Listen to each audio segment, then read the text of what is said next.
Chuck E. Cheese, Chuck E. Cheese. When you're hungry for fun, it's Chuck E. Cheese.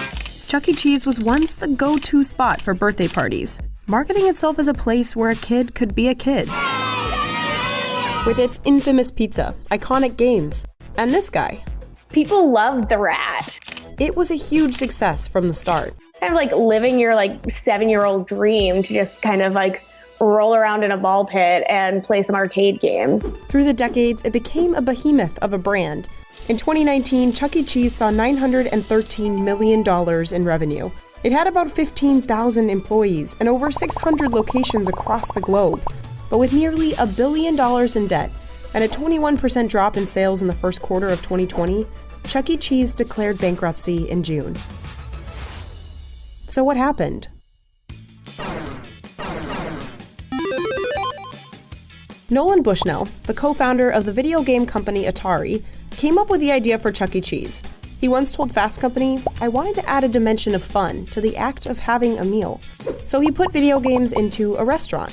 And he served pizza, so while customers waited for their pies, they could play arcade games. He is not someone who is coming from this from a pizza angle. He's like, okay, I know video games, and I think that I can bring animatronics into the world of pizza, which is kind of a crazy idea, but clearly it has worked over the years. Originally, Bushnell planned to name the restaurant Coyote Pizza, so he ordered what he thought was a coyote costume for his lead animatronic. It turned out to be a rat, and Bushnell decided to run with it. First, he thought of changing the restaurant's name to Rick Rat's Pizza, but his team convinced him that having rat in a restaurant's name wasn't the best idea, so they agreed on calling the mascot Chuck. Chuck E. Cheese was originally almost more geared towards adults. He smoked a cigar, he had a Jersey accent. It was kind of like an adult night out. Like, happy birthday to you, happy birthday to you, you get it? But pretty quickly, it became clear that kids are the ones who actually enjoy being around animatronic animals. And thus, Chuck E. Cheese's Pizza Time Theater was born, with the rat mascot front and center. The first restaurant opened up in 1977 in San Jose, California, and the concept blew up, thanks to three things. Chuck E. Cheese's could fit over 400 guests, way more than any other pizzerias, and the 20-minute window waiting for pizza was a goldmine for the arcade. They could lure people in with a few free tokens with each meal. People would stay, popping in quarter after quarter into those 75 arcade games. Restaurants tend to be low-margin businesses, and those games are very profitable. Those games accounted for 40 to 50% of Chuck E. Cheese's restaurant profits. The iconic Chuck E. Cheese tokens, that's where people are spending most of their money, to get the tokens, to play the arcade games, to kind of have this party experience, not so much on pizza.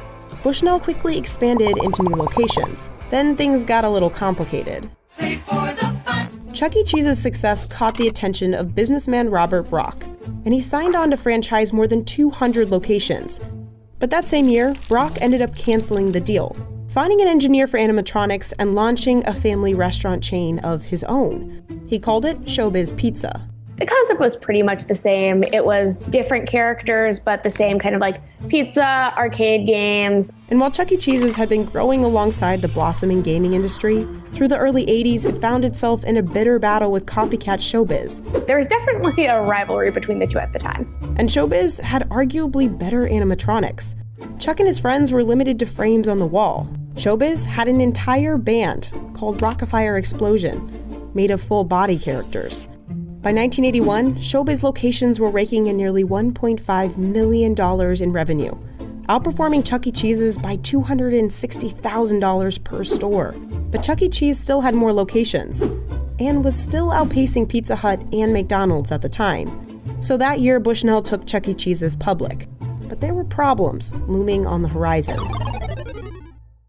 To try and outpace Showbiz, Bushnell expanded faster and faster, opening a new location every 5 days and driving the company into debt.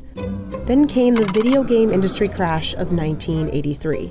As people turned to computer games, consoles and arcades were hit hard. Video game sales dropped 97% nationally, and arcades closed across the country. It wasn't a great time to have a restaurant centered on arcade games. That year, Chuck E. Cheese's losses reportedly totaled $15 million. And a year later, Chuck E. Cheese's declared bankruptcy. But its rival Showbiz? Well, that company weathered the crash a little better. And in a wild twist, Showbiz ended up buying Chuck E. Cheese for $35 million. The copycat had bested the original. But the acquisition breathed some life back into Chuck E. Cheese. By the early 90s, all the Showbiz restaurants were transformed into Chuck E. Cheese's. For some reason, Chuck E. Cheese, the mascot, really did have staying power. People loved the rat. And those better animatronics over at Showbiz got a new life too. The Rock-afire Explosion Band was stripped of its costumes and replaced with Chuck E. Cheese and crew. The fact that Chuck E. Cheese died and then was reborn in a new company is just very bizarre. By 2000, there were 300 locations, and the company was steadily growing. I would say the 90s, the early 2000s, Chuck E. Cheese was really thriving. This renaissance didn't last long. 12 years later, even though locations continued to open up, they'd hit another sales slump. So again, Chucky the Rat was rebranded, this time as a rock star mouse, with a backstory. According to the company's website, Charles Entertainment Cheese is an orphan who celebrates others' birthdays to make up for his tough childhood. 2 years later, despite slumping sales, private equity firm Apollo Global Management saw an opportunity. Chuck E. Cheese still had brand recognition and locations across the globe. Restaurants tend to have a short life cycle. What's nice here is the children age out and new children come in. So that gives the business, or gave the business, a certain degree of resilience. Private equity firms, they approach the owners with an idea that like, hey, we're going to expand this business. We're going to bring it to overseas, to other countries. And so that's attractive. Apollo acquired Chuck E. Cheese Entertainment in a leveraged buyout for about $1 billion. Ultimately, the acquisition saddled Chuck E. Cheese with nearly $1 billion in debt. It was quite a bit of debt for a company like Chuck E. Cheese. Chuck E. Cheese already had a lot of expenses. Monthly rent on all of its locations, pricey arcade games, and animatronics to maintain. The company has reported losses 5 of the 6 years since the acquisition. Similar private equity buyouts have contributed to the fall of Toys R Us, Gymboree, and Payless Shoe Source in the past decade. To try and keep up with debt payments, Chuck E. Cheese tried revamping again. It retired its famous animatronics, added an interactive dance floor, redesigned the restaurant, and replaced the iconic gold tokens with a Play Pass card. But operating income had slowly been declining, and the last couple of years haven't been much better. Things only got worse when famous YouTuber Shane Dawson posted a video circulating decades-old rumors that Chuck E. Cheese recycled pizza. Chuck E. Cheese definitely denied that they're recycling their pizza. However, the pictures make it look like they do. Despite the company's insistence of zero pizza foul play, the damage to Chuck E. Cheese's reputation had been done. Then, as we all know, in 2020, the coronavirus pandemic hit, forcing Chuck E. Cheese to close down locations for dine-in in March. When you can't have kids in for parties, that is kind of their bread and butter, and that's always been their bread and butter. So, to lose that during coronavirus, it's really the final nail on the coffin.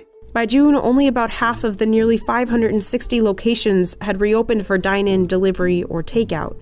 Sales declined by 94% during the last 2 weeks in March, and 21% overall in the first quarter. And the company was forced to furlough 65% of its support staff and the majority of hourly employees. By June 25th, the parent company had filed for Chapter 11 bankruptcy, with nearly $2 billion in debt. An announcement of 34 permanent store closures soon followed. Even though this all may look bad, experts say Chuck E. Cheese will be fine. For one, there's its valuable name recognition. Will the company survive in its current form? It's hard to say. As we saw, even if a concept is not financially viable, the brand itself kind of still has power. Chuck E. Cheese said it's taking the bankruptcy to offload some debt and restructure.